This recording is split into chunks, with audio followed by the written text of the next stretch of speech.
Hey everybody, ronarray here, and as you know, farming in Path of Exile 2 requires a pretty strong character. But today I'm going to showcase a very easy way to farm, how you can make decent amount of divines per hour while running it with any kind of character. You don't really need any kind of items to do that, and most of the time you will be able to do that on any level and on almost any character. It's also pretty easy but very effective. Let's go and I will be able to explain how you can do that. While following this strategy, you will be able to receive about 4 to 5 divines per hour without a single investment, and you can even multiply that profit if you will be a little lucky and will go a gamble way. So how this farm can be so effective? Well, that late in the league, people enjoy gambling and min-maxing their gear. One of the best ways to do that is to corrupt your items. Especially effective it is with unique items, because a well-landed corrupt can reroll item stats outside of the regular stat limit, and with uniques you can try an unlimited number of times for it. Now, what arguably one of the most popular unique items this league that hold tremendous power for a pretty small initial cost, and I'm talking about Tangletongues. It's a unique spear and it's incredibly powerful, which used by so many players, and even though it's very strong and huge demand, it's actually very easy to target farm. With this strategy, we're going to farm normal white forked spear bases at the minimal level required and sell to aspiring gamblers looking to click them with Orb of Chance, then Chance and corrupt Tangletongues to gamble them and get some profit. We can also gamble all those spears ourselves, and that way it could be very profitable, or we could lose currency. However, if we will just sell fork spears, we are still going to receive like from 4 to 5 divines per hour, as I already mentioned, because there are just like a lot of gamblers in the game. So start farming, you will need to teleport to Act 2, the Lost City. Why exactly Act 2? The lowest level that you can chance Tangletongues is 26, and Lost City is exactly this level. Item level doesn't affect your chance to chance a unique or corrupt something successfully, so there is no need to try hard. Besides, Lost City has a very good perk to drop more spears. After teleporting, you will need to run through the area looking for a very specific set of rooms. You need to find a cluster of several rooms that have a lot of pots in them. They're also often neighbors to the room with terracotta soldiers.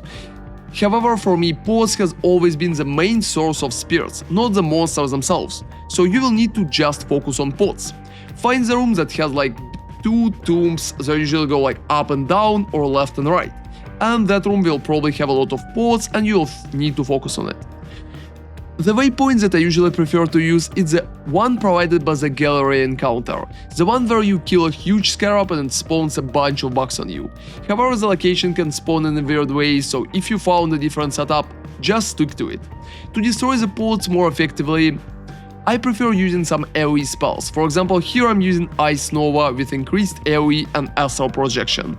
If you try doing it with Lightning Spear, for example, the spear will not chain into the pods and you won't be able to destroy them fast.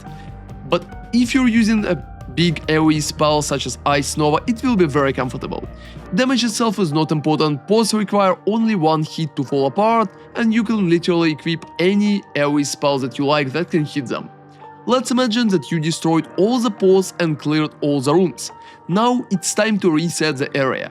Just click escape and then respawn at checkpoint and you're all set. It's pretty fast and very easy. Run the area again because you already have the minimap open. Just go back to the place and to the room where you had all the pods. Exterminate all the pods while you're running and pick all the forked spear in the process. As you can see, it's a very straightforward farm that quite literally any build can do, and you don't need anything to make it effective.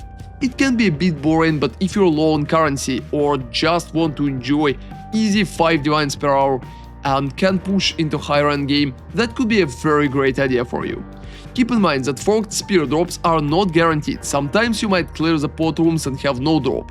Just restart and try again, it's totally fine because you will be constantly chaining those restarts. The main idea is just to repeat as many times as you need. So now when it's time to sell it, most of the time people are selling those for 30 exalteds or for 3 chaoses. Both prices are pretty much alright, and there's a lot of people buying those, because there's a lot of gamblers right now. You can underprice them a little and go for like 29 exalteds or drop even like to 25, so people would buy your spears faster. But right now, out of all the spears that I farmed during that 1 hour, you should be able to get approximately like from 4 to 5 divines, which is a pretty good based on 1 hour farm. As a second option, you can just decide to gamble all of those spears yourself, so when you're clicking them with Orb of Chances, it's a pretty decent chance to receive Tangletongues. So as you can see, out of my full inventory, I received a decent amount of Tangletongues right now. Some of them could be better, some of them could be worse. So for example, that one has almost 90% of critical hit chance, which is very good, and just that spear by itself is going to cost at least 2 divines in the current economy.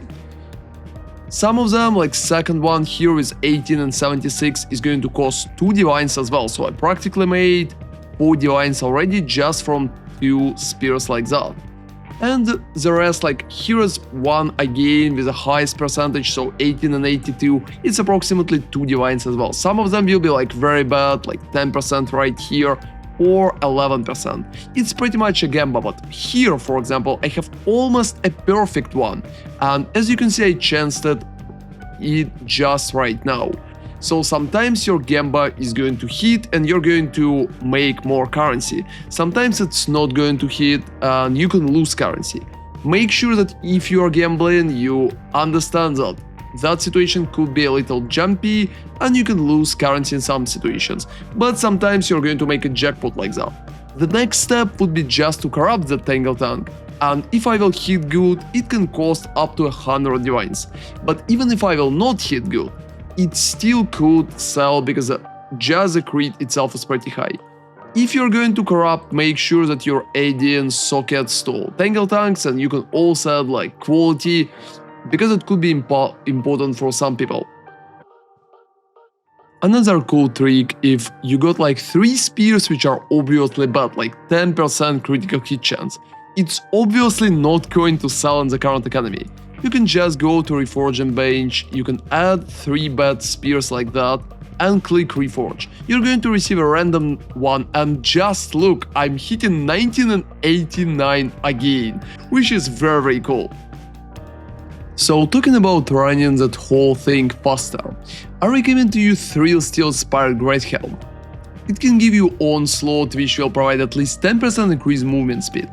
You can also equip Fox Shade Quilted Vest. It's going to give you 10% movement speed when on full life, and since there's not a lot of enemies in the zone, you're going to feel just fine.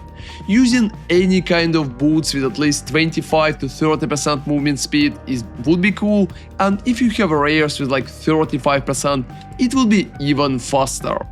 So you can also cast Ice Nova even if you're using Spear right now. For example, I have Tangletongue equipped, but we can still cast Ice Nova without a lot of issues. We can kill monsters with that, but it's not really that important.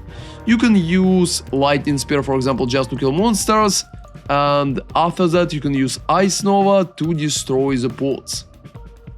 That way the combo will be just perfect and it will be pretty comfortable. If you're playing a spell related skill, you can just use your spell related skill to pretty much destroy the pods as well.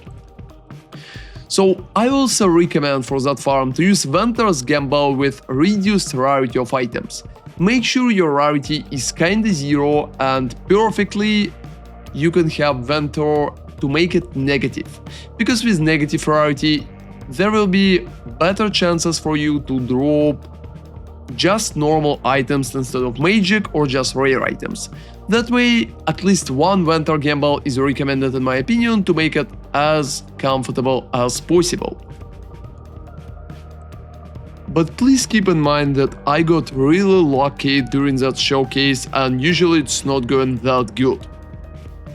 However, it's still a very decent way how you can make currency even if you are going to gamble them.